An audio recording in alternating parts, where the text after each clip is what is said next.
Hello besties, welcome to my channel. Today I'm talking about a little bit different of a book than I usually do. Today I'm talking about Voice of the Ocean by Kelsey Impicciche. Voice of the Ocean definitely leans more young adult than traditional like smut that I normally talk about here. Voice of the Ocean is Kelsey Impicciche's debut novel. If you don't know, she is a sim content creator here on YouTube. I've actually been a fan of her videos for a while, so as soon as she announced that she had a book coming out and it was available for pre-order, I ordered it, and this book is absolutely gorgeous. I had a really good time reading it. I'm going to give you guys a non-spoiler review as well as a kind of spoilery recap of some of the main plot points. So first, I just wanted to say I rated this book 5 out of 5 stars. I had a really good time. It's also a really good book for like maybe high school age kids who are looking for like a romance that's still fantasy. And has that depth without being like spacey. It is also very Little Mermaid inspired. I will say without spoiling anything that the beginning was almost beat for beat major Little Mermaid plot points. Like obviously the characters are different, the location of certain things and some of the motivations behind certain things are a little bit different, but like the major plot points of like Little Mermaid, she sees the prince dancing on the boat. It's cool, boat sinking. She goes to a sea witch to get legs. Like those kind of major plot points come up. However, it does kind of deviate off of that like track, and it's still very different from The Little Mermaid, but at the very beginning it is very much inspired by the major plot points of The Little Mermaid. It also starts with a quote from The Little Mermaid, or not starts with, but like at the very beginning of the book, before we get to the page with the map, we have, "But a mermaid has no tears, and therefore she suffers so much more." Hans Christian Andersen from The Little Mermaid.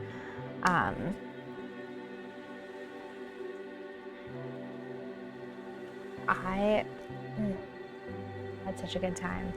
I really enjoyed this book.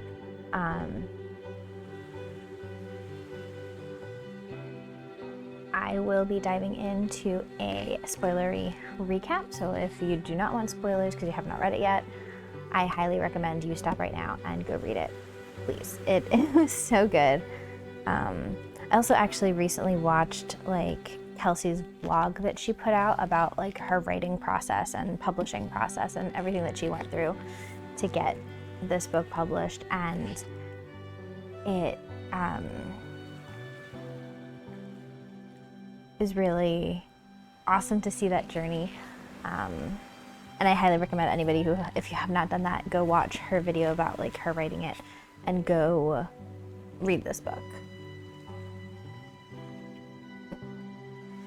So without further ado, we are diving in, pun intended. This book is written in third person limited perspective.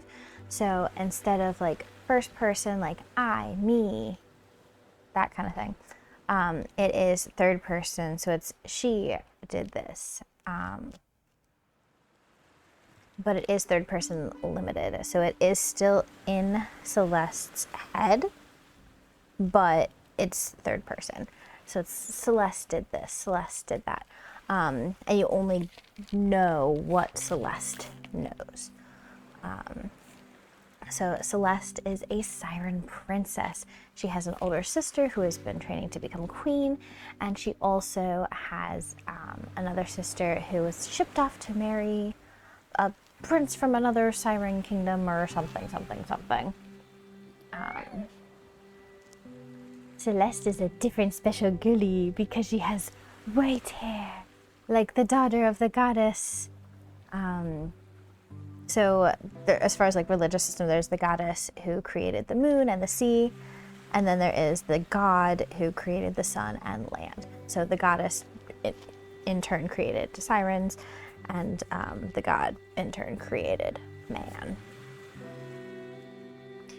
So basically, being raised a siren is being told that like humans are evil, humans are bad, all that. So Celeste kind of sneaks out and goes up to the surface, and like she also goes to like shipwrecks and collects like artifacts and stuff, because that's fine. You can take things from like humans that are no longer alive, but you can't for whatever reason can't see them, or humans can't see you, or else you get like banned. It's a whole thing.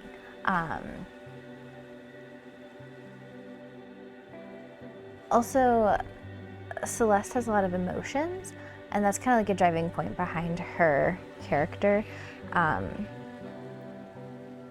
Like, so for sirens, their voice is like their power, like their magic they can use with their voice, and they can do different things with that. But it seems like Celeste's only ever able to really like channel that when she's like extremely emotional. Like she's just not able to get her voice to have that power, that passion without those deep emotions inside of her.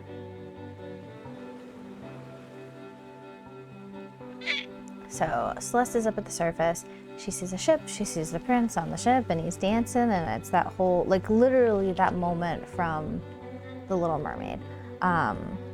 He has a dog, and she sees the dog. What's really funny about the dog is the dog's name is Admiral, but Celeste keeps calling him the Admiral, which is really funny. And it's funny to think that she's just like, the Admiral is obviously this dog, and that makes sense.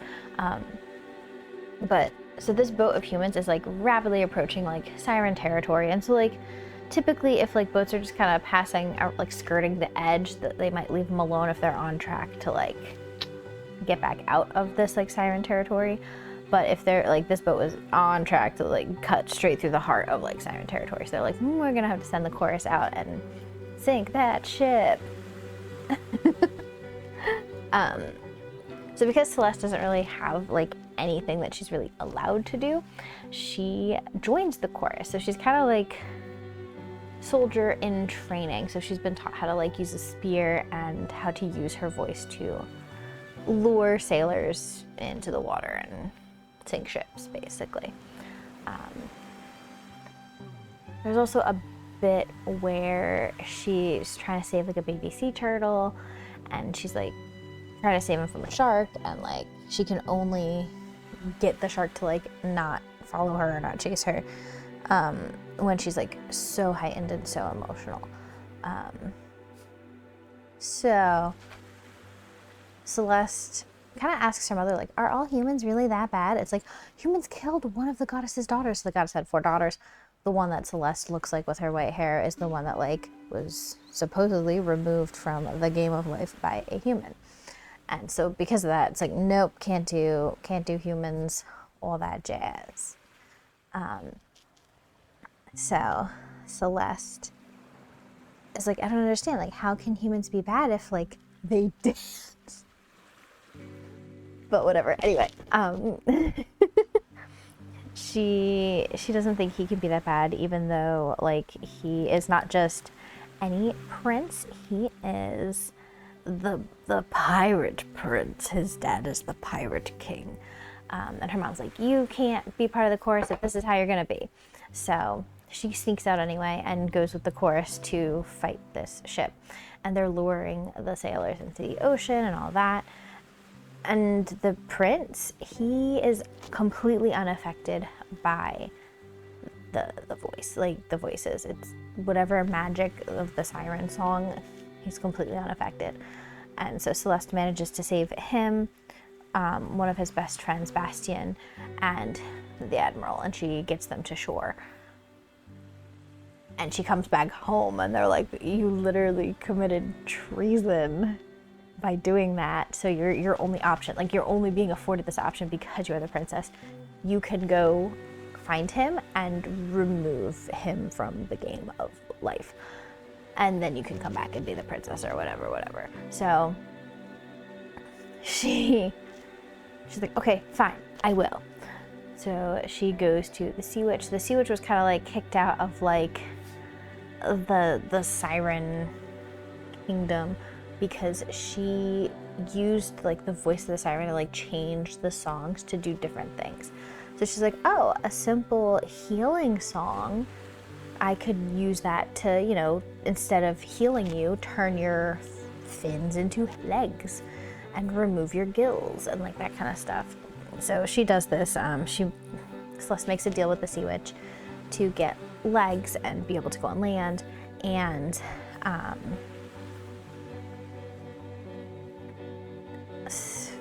the deal is like, you have to give me a favor. And Celeste's like, well, I gotta put restrictions on this favor. Like, I can't actively do anything against my kingdom. And something else, like, whatever. So the witch is like, cool. Good vibes. So the Sea Witch leaves her on like a random beach. She's like, why are you leaving me on this random beach? So she gets left on the beach with like just her like top on because she was given legs and like didn't need any like pants or anything. And the witch is like, you'll be fine. It's a good way to make friends. She gets like arrested because they think she's drunk because she can't walk because she's never used legs before. So she kind of gets taken into like a jail cell, like, hey, this isn't okay. Wait, let's get you some pants. Let's let you sleep off your drinking. Which she wasn't drunk, she was just didn't know how to walk, and she decided that she was not going to talk because, again, with sirens, their voice kind of carries this magic, so she doesn't even want to like talk or use her voice at all as to avoid like letting on that she's a siren. She also keeps her white hair. Like, she had the option to like make changes to it. She's like, no, it's my hair. I want to keep it. And that goes about as well as you'd expect because she gets put into a jail cell with another girl. Her name is Kiami.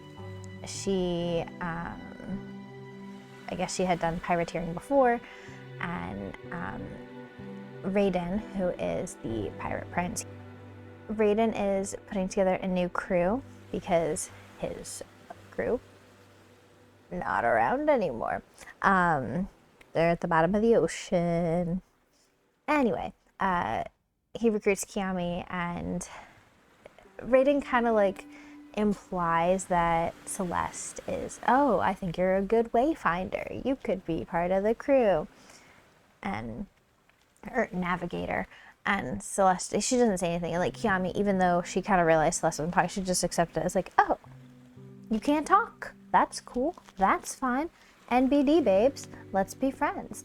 And like Celeste is really taken aback by that because she was told like humans are bad, humans are evil, bad to humans, and like some of the first people she's met have been very nice. Like Kiami's like super friendly to her. She's like, we gotta stick together, girly. Like that kind of vibes. So Raiden breaks them out of jail and they join his crew and they recruit some other people. And pretty much at this point, this is when like the fat plot points that follow the Little Mermaid, this is when they kind of stop. So it really kind of takes a more pirate journey at this point. So she's on the pirate ship with this crew. And they go to another town to kind of like finish stocking up and get what they need. It's also like a festival, so they're like celebrating. And like while they're celebrating, there's a woman, she's like, you stole my ship. And Raiden's like, oopsie. And that's a whole thing, so they have to like run away from her. And then also Celeste and Raiden, sorry, not Zayden, that is totally different book series. Celeste and Raiden are like stopped by a police officer, and he's concerned that like Raiden is like not treating her like, it's like, are you sure you're together? And like because Celeste isn't talking, he's like, I really need to make sure that this lady is safe. And like props to this guy for trying to make sure that Celeste is safe, especially with like a man who could be doing nefarious things, but in that moment wasn't. So he's like, no, we're married, and like he kisses her, and it's like a whole thing. But like later on the boat, like they're chatting, or he's chatting at her. He's like, that's not how I wanted our first kiss to go. I wanted it to be more like this.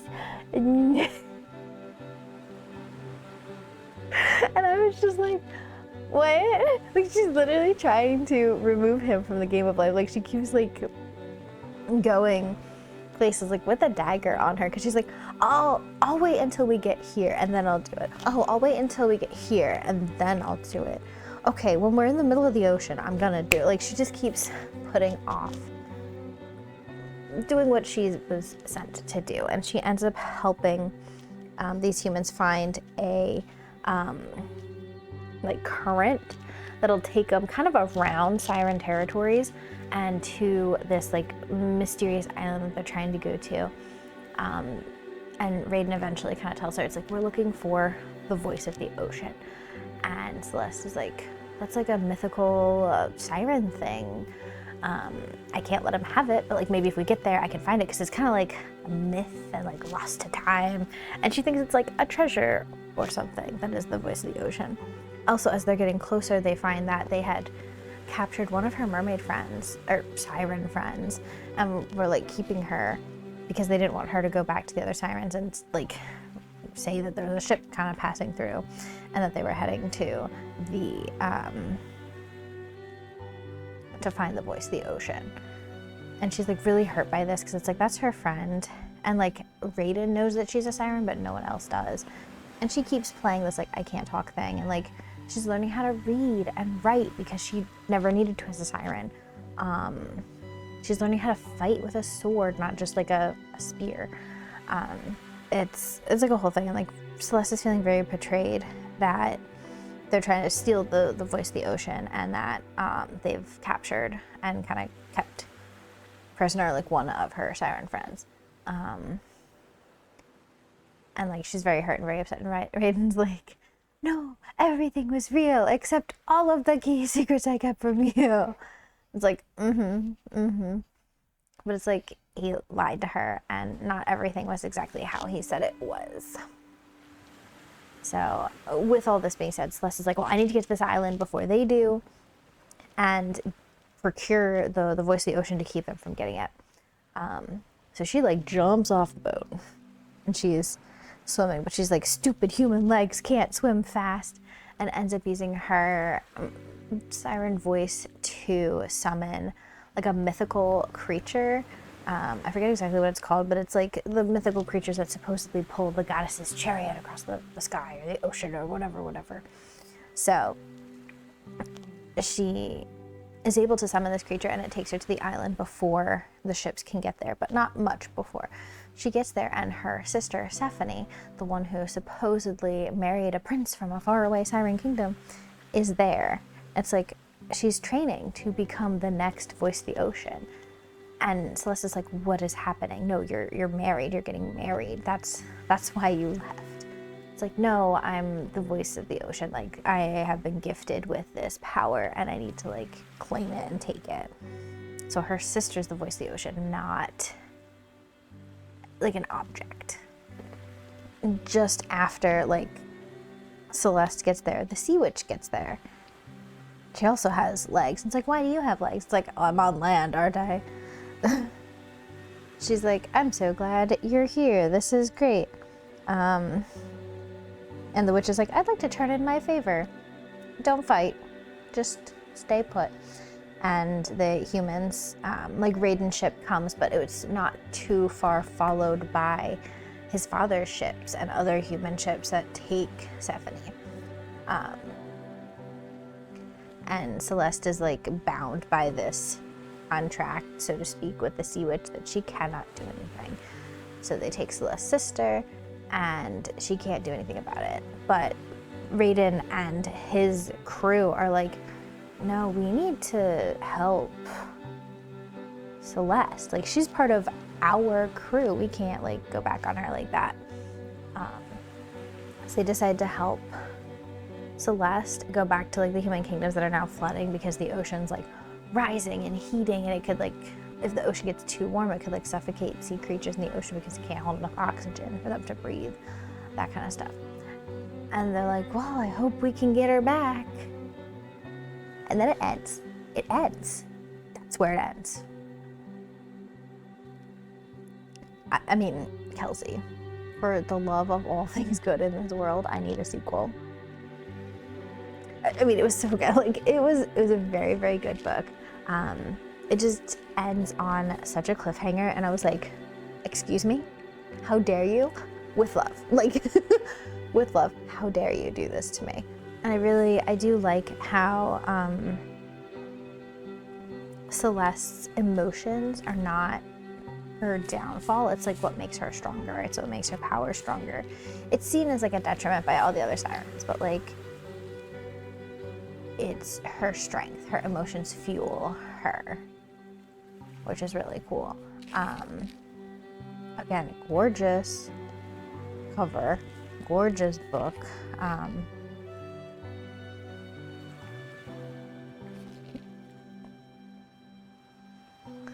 So that is my little spiel about Voice of the Ocean. Thank you so much for joining me. If there are any other like young adult books that you would like to listen to me talk about, please drop them in the comments below. Bye-bye.